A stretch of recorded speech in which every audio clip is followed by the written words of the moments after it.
लोक wealth building चालू करतात, SIP करतात, FD करतात, प्रॉपर्टी घेतात, इन्शुरन्स घेतात, तरी सुद्धा वेल्थ मनासारखी काही बिल्ड होत नाही. कारण सगळ्यात मोठी चूक ही इन्व्हेस्टमेंटमध्ये नसून त्याच्या स्ट्रक्चरमध्ये असते.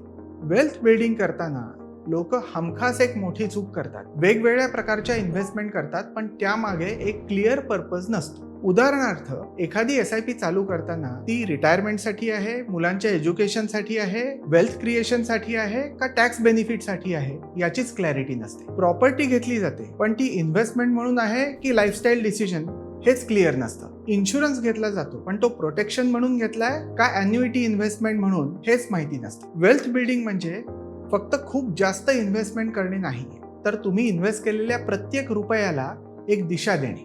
काही पैसा प्रोटेक्शनसाठी, काही पैसा लिक्विडिटीसाठी, काही पैसा ग्रोथसाठी, तसेच काही पैसा हे फ्युचर कॅशफ्लोसाठी गुंतवायला हवा. आणि हे स्ट्रक्चर कसं करायचं, कुठल्या इन्व्हेस्टमेंटला काय रोल द्यायचा, तुमच्या फायनान्शियल लाईफचा पिक्चर कसं कम्प्लीट करायचं, हेच आम्ही वेल्थ ग्रोथच्या लाईव्ह सेशनमध्ये सोप्या भाषेत समजावून सांगतो. तुमच्याकडे SIP, FD, प्रॉपर्टी, इन्शुरन्स हे सर्व काही असेल, पण क्लॅरिटी नसेल, तर वेल्थ ग्रोथच्या लाईव्ह सेशनमध्ये नक्की सहभागी व्हा. रजिस्ट्रेशन लिंक बायोमध्ये दिलेली आहे. अशाच प्रॅक्टिकल फायनान्स कन्सेप्टसाठी वेल्थ ग्रोथला फॉलो करा.